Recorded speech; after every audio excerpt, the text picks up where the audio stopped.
금 같은 경우에는 위기 순간마다 좀 강한 모습을 보여왔고, 저는 자산 배분의 관점에서는 금은 아주 뭐 일부라도 꼭 좀 가져가야 되는 그 자산이라고 생각을 합니다. 근데 이제 한 가지 확실하게 말씀드릴 수 있는 거는 언제 팔아야 되는지는 올해 2월 달에 그 국내에 있는 금 가격이 굉장히 많이 올랐는데 거의 한 20% 가까이 붙었던 적이 있었는데, 그런 경우가 종종 생깁니다. 이럴 때는 팔아야 되는데, 신기하게도 비트코인도 최근 1년 동안 가격이 많이 올랐고 금도 많이 올랐는데, 최근 한 몇 달간의 가격 흐름을 보면은 1 비트코인의 가격이랑 그 골드바 1kg짜리 골드바의 가격이 거의 비슷합니다. 네, 실제로 축구장 면적에 금을 만약에 깐다고 치면은 한 1.5m 정도 높이로 그 정도를 깔 수 있는 량이 전 지구상 모든 사람이 공유하고 있는 금이거든요. 그러니까 그렇게 치면 사실 굉장히 희소한 자원이죠. 더 재미난 것은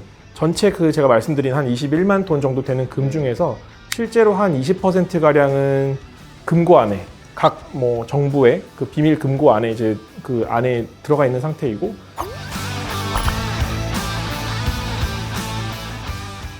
국내 최고의 전문가들과 함께하는 본격 ETF 전문 채널 ETF 아는 형, 저는 진행의 염승환입니다.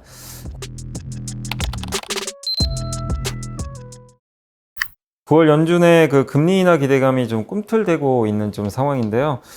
그러다 보니까 금값도 같이 좀 출렁이고 있는 것 같습니다. 현명하게 금 투자를 하는 방법에 대해서 오늘 이제 미래에셋 자산운용 글로벌 인덱스 운영본부의 김명준 본부장님과 함께 금 투자와 금 ETF에 관련된 이야기를 한번 나눠보도록 하겠습니다. 안녕하세요. 네, 안녕하세요. 네, 안녕하세요. 최근 이게 금 투자들 관심이 많으신데, 근데 최근에 이제 금값도 좀 약간씩 좀 변동성도 좀 보이게 하는 것 같은데, 금값 흐름 좀 어떤지 한번 말씀해 주시면 좋을 것 같습니다. 최근 7월과 8월 들어서는 사실 금값이 크게 움직이진 않고 있는데, 온스당 3,300불에서 한 3,400불 정도 사이를 좀 왔다 갔다 하고 있고요. 다만 이제 작년 하반기랑 올해 상반기 좀 가파르게 올라서 거의 뭐 연간으로 따지면은 40% 정도 가까이 올랐고, 금값이 아주 긴 시계열을 놓고 봤을 때는 크게 오르던 시기도 있고 뭐 등락을 왔다 갔다 하는 박스권 움직임을 보이던 시기도 있었는데, 최근 한 3년 정도 시간 동안 거의 한 100% 가까이 오르면서 올해 들어서 특히 좀 많은 투자자들이 좀 주목을 받고 있는 것 같습니다. 금이 금리와 좀 굉장히 밀접하잖아요. 그래서 이제 금리가 내려가면 금값이 올라가고, 또 금리가 올라가면 금값이 좀 하락하는 그런 현상들이 좀 나오긴 하는데, 금값과 금리가 좀 이게 약간 이제 역방향으로 가는 그 이유가 좀 있을까요? 금 가격을 예전에 가장 설명하는 요인 중에 가장 강력한 게 달러랑 이제 금리의 방향이었는데, 대부분의 금융자산이 사실 보유하고 있는 동안 뭐 주식 같은 경우에는 배당을 주고 또 채권 같은 경우는 이제 이자 수익을 주게 되는데, 금은 어떠한 이자나 배당도 주지 않는 좀 약간 특수한 자산입니다. 다만 이제 골드바 같은 이제 현물 금을 들고 있으면은 이제 좀 마음이 따뜻해지는 그런 장점은 있겠지만, 사실 그게 어떠한 뭐 이자나 배당을 주진 않는 굉장히 독특한 자산인데, 그렇다 보니까 금이랑 이제 비슷한 성격의 안전자산의 대표격이라고 볼 수 있는 게 달러인데요. 많은 투자자분들이 이제 달러를 그냥 뭐 현금으로 들고 있는 경우는 없고, 이제 달러를 가지고 뭐 미국 채권이나 이런 것들을 사게 되는데, 그럼 결국에는 이걸 은행에 넣어두면은 이자가 붙겠죠. 그러면은 결국 이제 금의 대체재가 달러이다 보니까 금리가 높을 때는 그 달러의 채권과 달러의 매력이 높아지게 되고, 그러면 이제 금에 대한 수요가 아무래도 좀 줄어들고, 오히려 이제 금리가 높은 이자 수익을 많이 받을 수 있는 채권 쪽으로 수요가 몰리고, 반대로 이제 금리가 낮아져서 이자 수익이 줄어들면 또 이제 금의 매력이 올라가고, 그래서 이제 그 두 가지가 좀 상반된 그 관계를 좀 보이고 있습니다. 결국 이제 달러의 대체재가 또 금이기 때문에 네. 그 상관관계에 의해서 이제 금리에 따라서 이 금값이 좀 변동을 좀 보인다, 이렇게 좀 언급을 해주셨고요. 근데 이처럼 이제 금 가격이 오르고 내리는데 그 결정적인 영향을 미치는 원인이 금리라고 이렇게 좀 또 우리가 좀 알고 있는데, 근데 사실 금리 말고도 요즘에는 꼭 막 이 공식이 또 맞는 것 같지도 않아요. 여러 좀 변수들이 많아진 것 같긴 한데, 이외에 또 다른 뭐 여러 변수들이 좀 있을까요? 최근 들어서는 중앙은행이 금을 매수하는 입장에서 강한 플레이어로 좀 등장을 했습니다.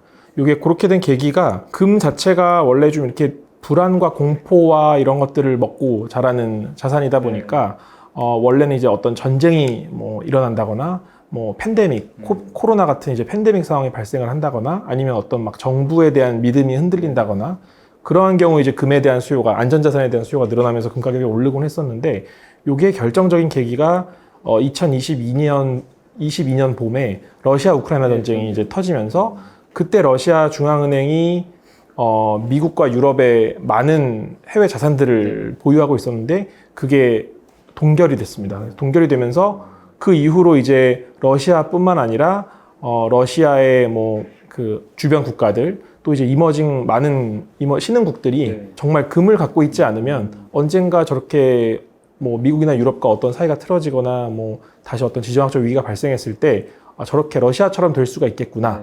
라는 이제 위협이 되면서 2022년부터 본격적으로 러시아를 포함한 많은 나라들이 실물 그 중앙은행들이 실물 금을 이제 그 보유량을 좀 늘리기 시작했고요.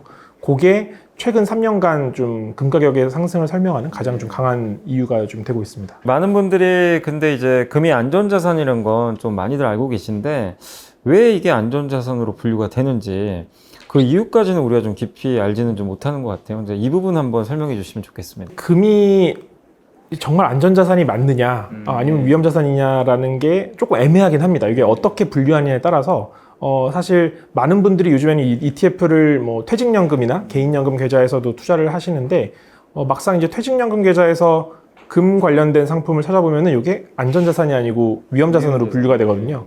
그리고 실제로 또 금 가격이 움직이는 변동성 같은 것들을 보면 요게 어떤 뭐 채권 같이 움직인다기보다는 거의 주식이랑 비슷한 정도의 변동성, 미국 주식보다는 좀 낮고 글로벌 주식이랑 좀 비슷한 변동성을 보이다 보니까 이런 뭐 가격의 변화 아니면 이제 뭐 원금의 손실 가능성 이런 것만 봤을 때는 안전자산보다는 좀 더 위험자산의 성격을 띠는 건 맞는데 그럼에도 불구하고 금을 많은 사람들이 이제 안전자산으로 생각하는 이유는 거의 뭐 인류의 역사 기간 동안 오랜 기간 동안 이게 가치 저장의 수단으로 사용이 되었고 이 믿음이 상당히 오랜 기간 동안 유지가 되고 현재도 유지가 되고 있기 때문에 그러면서 이제 신뢰를 획득했기 때문에 이게 아직도 안전자산의 좀 대표로 꼽히는 것 같습니다. 금이 좀 유한하다고 하셨는데 사실 뭐 이 세상에 좀 무한한 건 없겠죠. 그렇다면 전 세계 금의 양이 좀 어느 정도 되는지 이게 좀 우리가 좀 알 수 있는 건가요? 최초부터 현재까지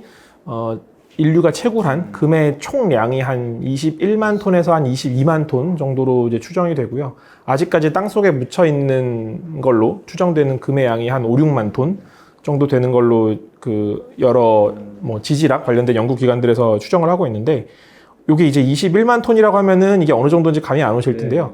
만약에 이제 지구상에 있는 모든 금을 하나의 덩어리로 정육면체 모양으로 큐브 모양으로 하나의 덩어리로 만든다고 하면은 이게 가로 세로 높이 한 22m 정도 되는 22m라고 하는 게 어느 정도냐면요. 거의 한 7층 아파트 정도 그 정도 높이가 한 22m 될 텐데 그 정도 되는 덩어리의 금이 전 지구상에 존재하는 금의 전체라고 보시면 됩니다. 이거 얼마 안 되는 것 같아요. 이게 얼마 안 되는 거 같죠. 그러니까 이게 실제로 축구장 면적에 금을 만약에 깐다고 치면은 한 1.5m 정도 높이로 축구장 면적 하나 정도의 그 정도를 깔 수 있는 량이 전 지구상 모든 사람이 공유하고 있는 금이거든요. 그러니까 그렇게 치면 사실 굉장히 희소한 자원이죠. 더 재미난 것은 전체 제가 말씀드린 한 21만 톤 정도 되는 금 중에서 실제로 한 20%가량은 금고 안에 각 뭐 정부의 그 비밀 금고 안에 이제 그 안에 들어가 있는 상태이고 또 한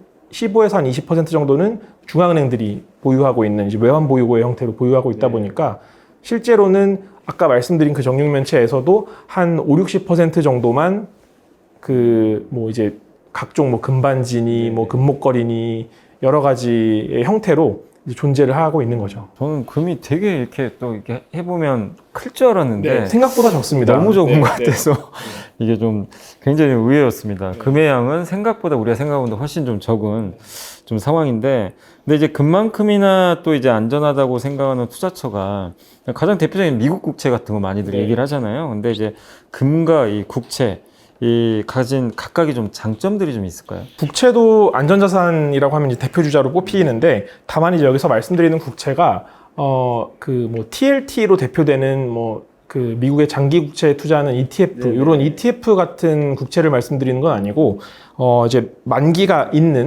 존재하는 국채에 한해서 말씀을 드립니다. 왜냐하면 이제 그 뭐 TLT와 같은 이제 ETF 상품들은 이게 아무래도 이제 듀레이션이 어느 정도로 계속 고정이 되어 있다 보니까 내가 투자를 오래 한다고 해서 점점 만기가 짧아지는 게 아니고 계속 그 만기를 유지하기 위해서 운용이 되다 보니까 만기가 정해져 있는 국채는 사실 내가 아무리 중간에 보유하는 동안 뭐 손실을 보더라도 내가 만기까지 보유하면 어쨌든 원금 플러스 이자를 회수할 수 있는데 이제 국채 ETF 같은 경우에는 사실 계속 내가 아무리 오래 투자를 하더라도 투자 시점의 진입 시점의 금리랑 나중에 이제 금리의 움직임에 따라서 이게 손실을 회복할 수 없을 수도 있기 때문에 제가 여기서 말씀드리는 국채는 만기가 있는 국채에 대해서 말씀을 드리는 거고요. 아무래도 국채를 투자하게 되면은 안정적으로 좀 이자 수익을 확보할 수 있다는 장점이 있고 특히 이제 뭐 단기채 같은 경우에는 환금성도 굉장히 좀 높기 때문에 내가 이제 매수했을 때보다 금리가 내려가게 되면 뭐 자본 이자 수익뿐만 아니라 자본 차익도 얻을 수 있는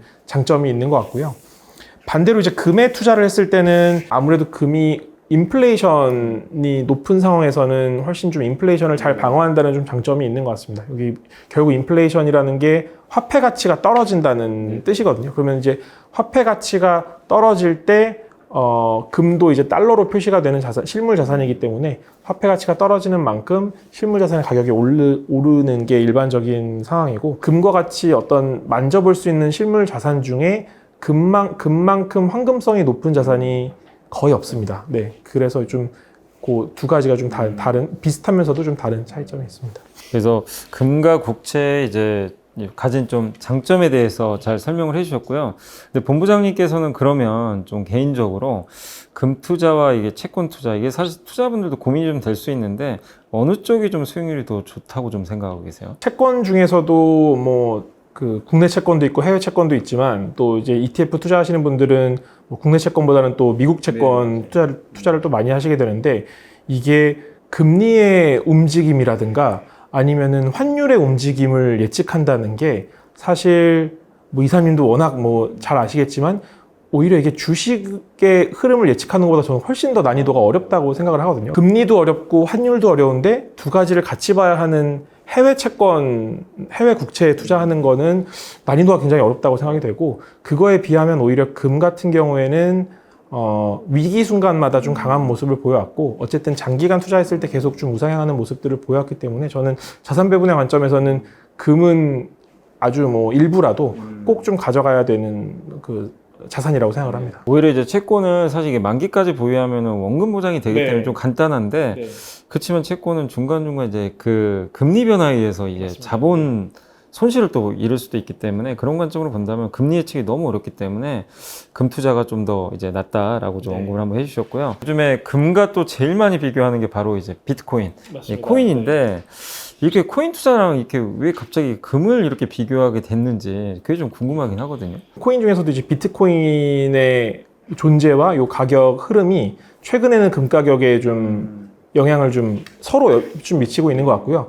신기하게도 비트코인도 최근 1년 동안 가격이 많이 올랐고 금도 많이 올랐는데 최근 한 몇 달간의 가격 흐름을 보면은 1 비트코인의 가격이랑 그 골드바 1kg짜리 골드바의 가격이 거의 비슷합니다. 네, 거의 비슷하고 왔다 갔다 하는 좀 하나가 앞서거니 뭐 하나가 뒤서거니 하는 왔다 갔다 하는 상태인데요. 거의 지금은 그 두 가지가 좀 비슷한 그 상황을 이루고 있습니다. 이게 금이랑 비트코인의 가장 큰 공통점이라고 볼 수 있는 거는 둘 다 그 총량이 정해져 있다.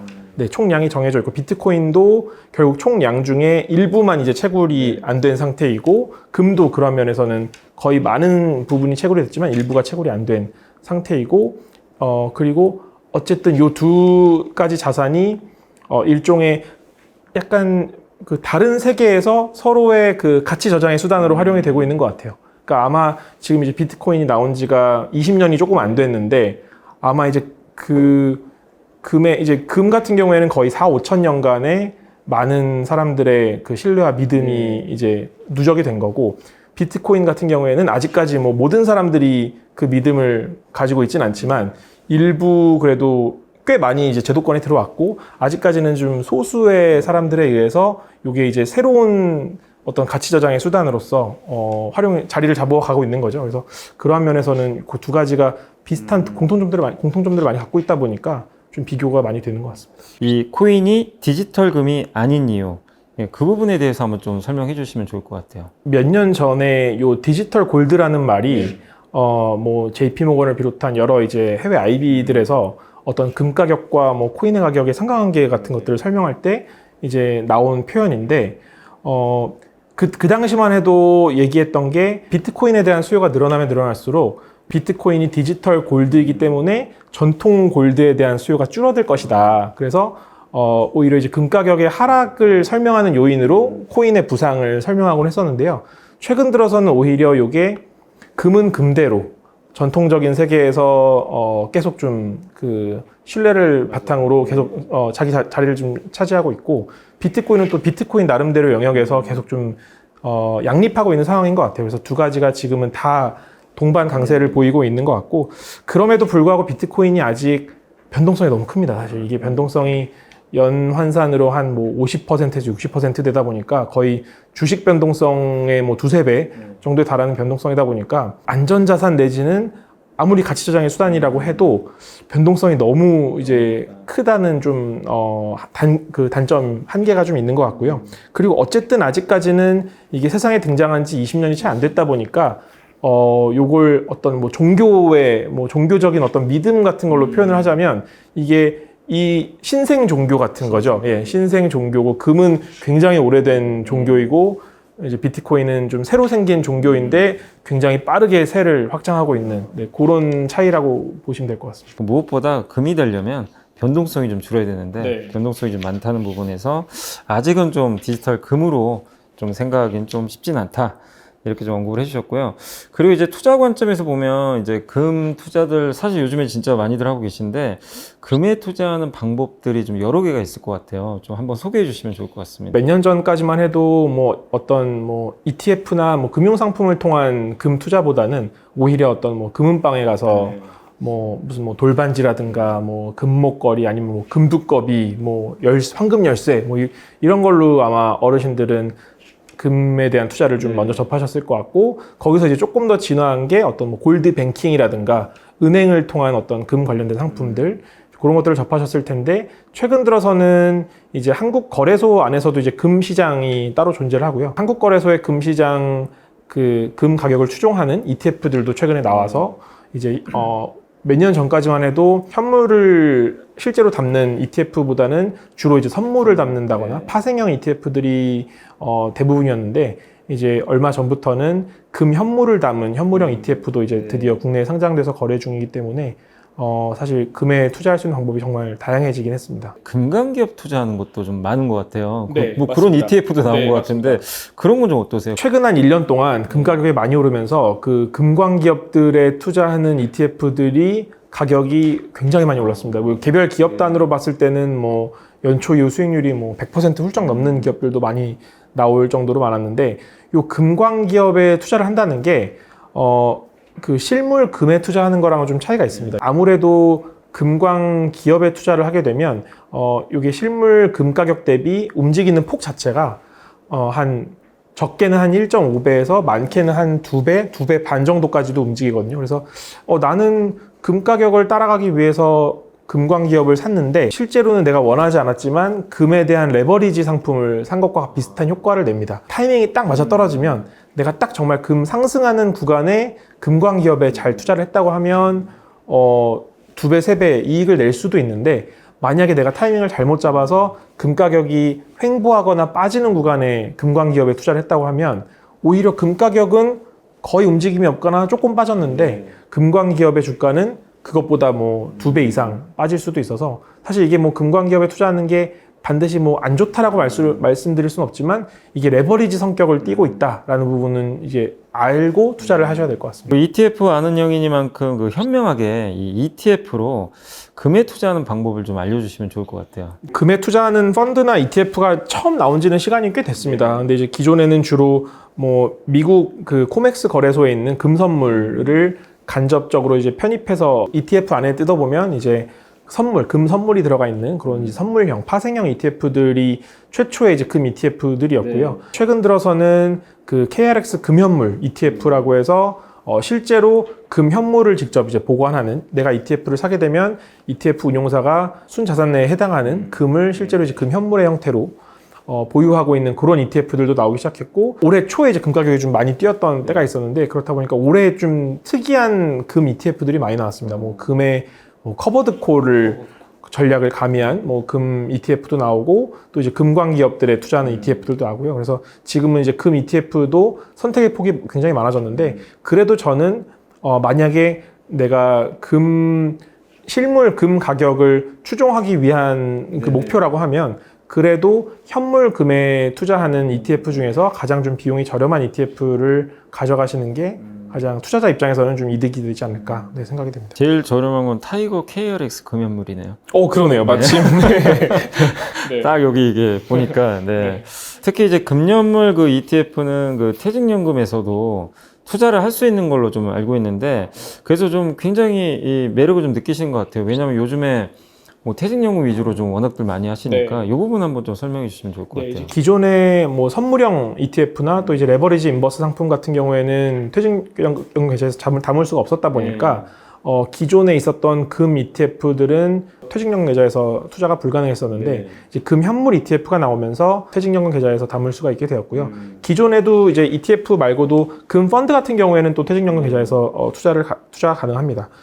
그래서 자산 배분을 내가 퇴직연금 계좌에서 자산 배분 포트폴리오를 만든다고 했을 때 어떤 주식과 채권으로만 자산 배분을 할 수도 있지만, 그 외에 어떤 대체 투자 자산들을 포함해서 자산 배분 포트폴리오를 만들 수 있다는 그런 장점이 좀 있겠고요. 그리고 세계 여러 나라들 중에서 한국 거래소의 금 시장이 그 금을 가장 저렴하게 보유할 수 있는, 가장 이제 저비용으로 금을 보관해서 보유할 수 있는 시장이다 보니까, 국내에 상장되어 있는 금현물 ETF에 투자하는 게 그 실물형 ETF 중에서는 가장 좀 저비용 ETF라고 보실 수 있겠습니다. 사실 비용도 굉장히 중요하기 때문에 그런 좀 장점도 잘 얘기해 주셨고요. 사실 이제 개인 투자분들은 그걸 언제 사고 팔아야 되는지 그걸 항상 좀 궁금해 하시거든요. 근데 어떤 그런 좀 시그널이 있는지, 그러니까 금 투자에 이럴 때는 좀 관심을 가져야 된다, 이런 시그널이 오면 금에 투자하기보다는 오히려 이때는 좀 관망하자. 이 본부장님께서 오랜 시간 동안 이런 업무를 좀 해오셨으니까, 금 ETF 아는 형으로서 이 타이밍적인 부분에서 어떤 신호를 좀 포착하는 게 좋은지 한번 설명해 주시면 좋을 것 같습니다. 금도 당연히 다른 자산들이랑 마찬가지로 가격이 많이 낮을 때 사서 또 비싸게 파는 걸 이제 모든 분들이 원하실 텐데, 제가 이제 회사에서 해외 주식형 펀드 운용하는 게 메인 업무이지만, 제가 저희 회사에 이제 금 펀드를 비롯한 원자재 펀드를 같이 운용을 하고 있거든요. 한 10년 차 정도가 됐는데, 아직도 사실 이게 적절한 타이밍이 언제인지는 잘 모르겠습니다. 근데 이제 한 가지 확실하게 말씀드릴 수 있는 거는, 언제 팔아야 되는지는 말씀을 드릴 수가 있습니다.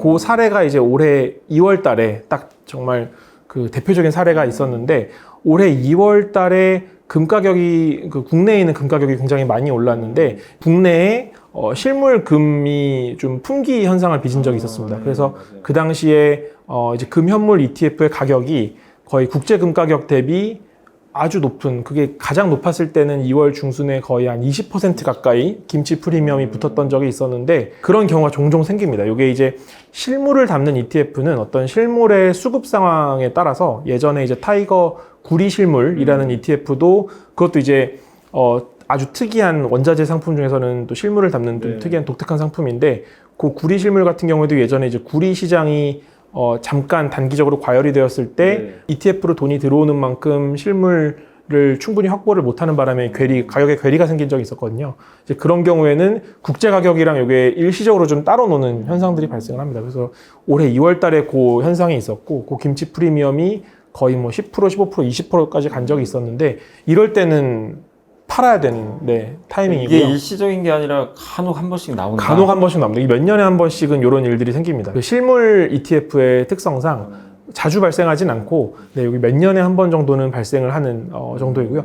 보통은 발생을 하더라도 이게 한 4, 5% 수준, 그래도 감내할 수 있을 정도의 보통 괴리였는데, 올해 2월 달이 유독 좀 이제 김치 프리미엄이 높았던 시기였습니다. 그 당시에는 정말 너도 나도 묻지도 따지도 않고 금을 사던 타이밍이었거든요. 그래서 그런 때는 정말 좀 조심하실 필요가 있을 것 같고요. 이제 반대로 그러면 금을 언제 사야 되냐라고 했을 때는 저는 오히려 지금 같은 시기가 지금 한 뭐 8월 정도, 지금 S&P 500 기준으로 뭐 6,300, 400, 이제 8월 중순에 고점을 찍고 지금 약간 이제 내려와 있는 상태인데, 미국이 좋은 건 알겠는데 4월부터 이미 지금 한 20, 30%가 올랐는데 여기서 이 각도로 더 올라갈 수 있을까라는 의구심이 들 수밖에 없거든요.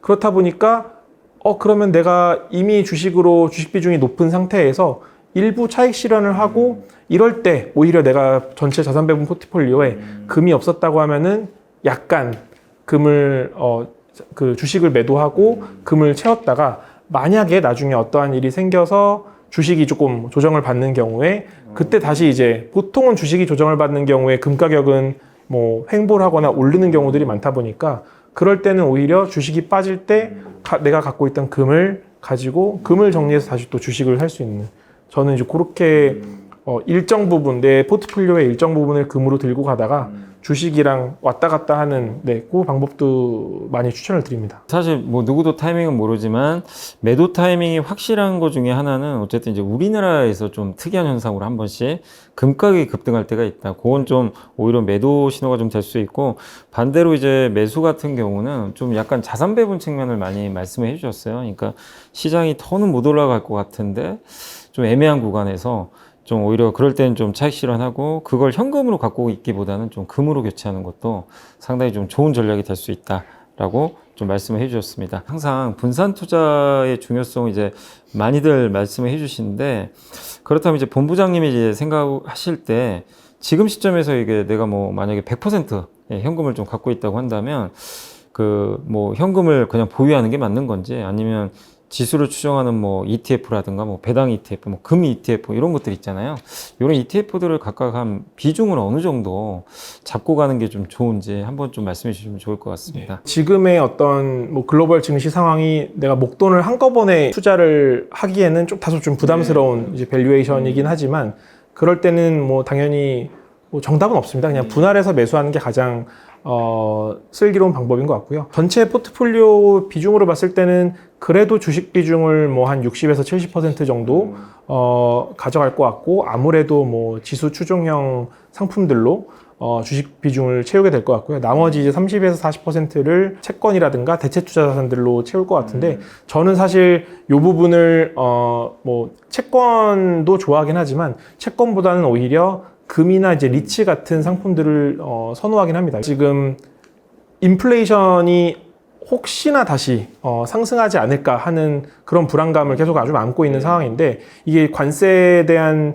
효과가 아직까지 소비자들이 실제로 내가 관세로 인해서 제품값이 이렇게 드라마틱하게 올라간 걸 체감하지는 못했거든요. 만약에 뭐 올해 연말이나 내년에 물가가 다시 조금 이제 꿈틀꿈틀 올라간다는 모습이 보이면 아마 이제 미국에서도 금리를 본격적으로 인하하기는 어려울 수도 있거든요. 이제 그렇게 되면 채권에 투자했을 때 불리할 수도 있다 보니까 저는 오히려 채권으로 다 채우지 말고 금으로 그 포트폴리오의 일부를 좀 채우면 좀 괜찮지 않을까. 요즘에 이제 달러도 이제 많은 분들 의견이 좀 다르잖아요. 뭐 여전히 달러는 강할 것 같다, 아니면 달러 예전 같지 않을 것 같다. 근데 달러를 보유하는 건 좀 어떻게 생각하고 계세요? 한 10년 전 같은 경우에는 그 ETF 초창기 또는 이제 ETF보다 펀드가 훨씬 그 비중이 컸을 때는, 그 당시에는 해외 투자를 할 때 환을 해지하는 게 더 일반적이었습니다. 사실 환 노출보다는. 근데 최근 들어서 나오고 있는 ETF들은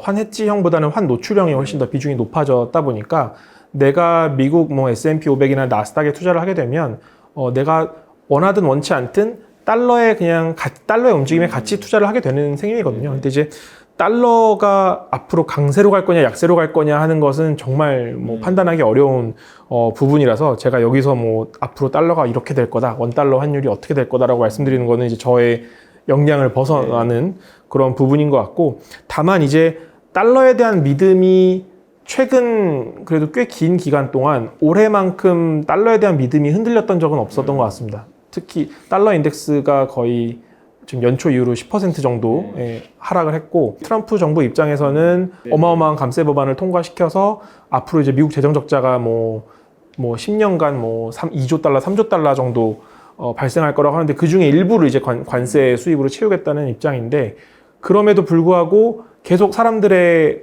그 머릿속 한편에는 이거 미국이 계속 저렇게 어마어마한 재정 적자 규모를 유지하면 그럼 달러는 계속 약세로 갈 수도 있지 않을까라는 이제 불안감이 좀 나와 있는 것 같고요. 그렇다 보니까 그 달러의 불안감을 등에 업고 금과 같은 이제 인플레이션 해지 자산, 또 이제 달러의 대체제가 될 수 있는 금의 투자 매력이 계속 좀 부각이 되고 있는 것 같습니다. 그래서 아까 제가 이제 금에 투자하는 방법 중에 설명을 한 가지 빠뜨리고 못 드렸던 부분이, 국내에 상장되어 있는 이제 금 현물 ETF에 투자를 하시게 되면 요거는 환에 노출된 상품입니다. 그래서 달러가 강세로 가게 되면은 내가 금 가격이 오르는 거 플러스 달러가 강세로 가는 부분까지 이제 누리실 수가 있는 거고, 이제 금 펀드, 제가 이제 운용하고 있는 금 펀드에 투자를 하게 되면은 금 펀드는 또 이제 환 해지형이다 보니까, 만약에 지금 이제 원달러 환율이 거의 1,400원 정도 수준에서 지금 왔다 갔다 하고 있는데,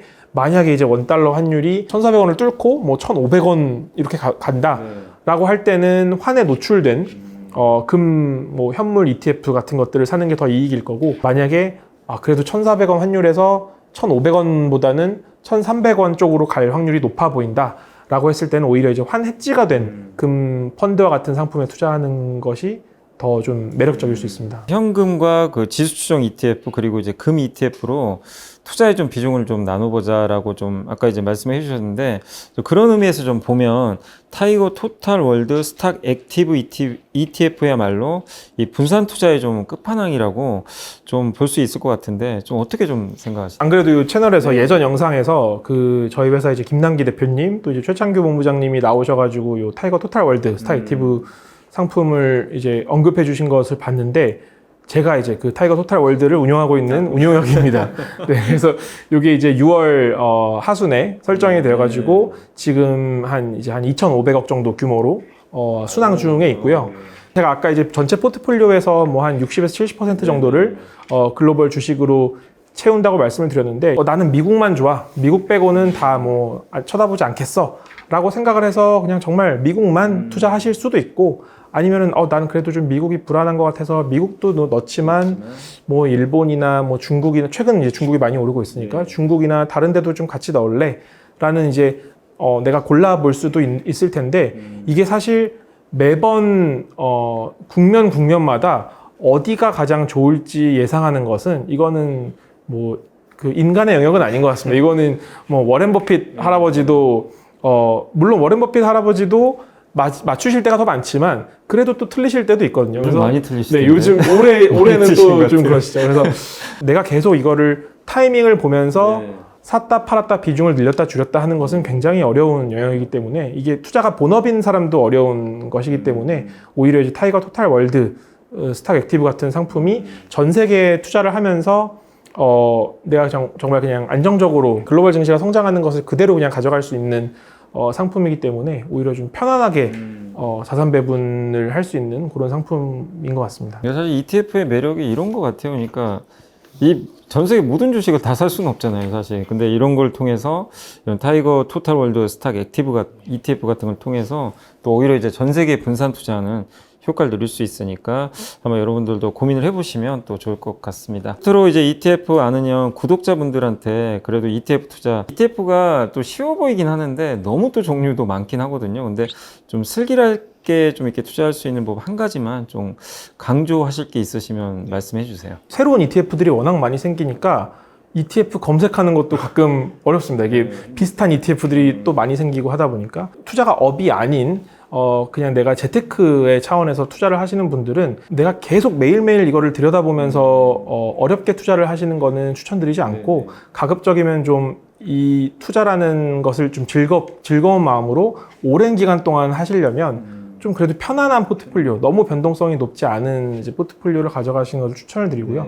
물론 이제 나는 그래도 고위험 고수익 상품이 좋고 뭔가 많이 오르고 많이 빠지는 그런 상품들이 더 좋으실 수 있는데, 그런 것들을 하고 싶으시다고 해도 그래도 전체 포트폴리오에서 어떤 코어가 되는 부분은 딱 내가 잡아두고 좀 가급적이면 좀 장기간 동안 우상향할 수 있는 좀 뭐 타이거 토탈 월드라든가 뭐 S&P 500, 나스닥 뭐 이런 상품들로 딱 코어를 잡아두고 그 다음에 요 주변부에 내가 조금 뭐 고위험, 고변동성 이런 상품들을 조금씩 가져가면서 매매를 하시는 게 더 오히려 좀 즐겁고 좀 장기간 그 재테크를 하실 수 있지 않을까라고 생각을 합니다. 가장 중요한 건 역시 그 코어 ETF를 좀 확인을 하셔가지고 그 부분에 좀 비중을 좀 확실히 좀 그 중심을 좀 잡고 가자라고 언급을 해주셨습니다. 자, 오늘 이제 미래에셋 자산운용의 김명준 본부장님 모시고 저희 이제 또 한번 오늘 코너 좀 진행을 해봤습니다. 방송 마무리하도록 하겠습니다. 감사합니다. 감사합니다.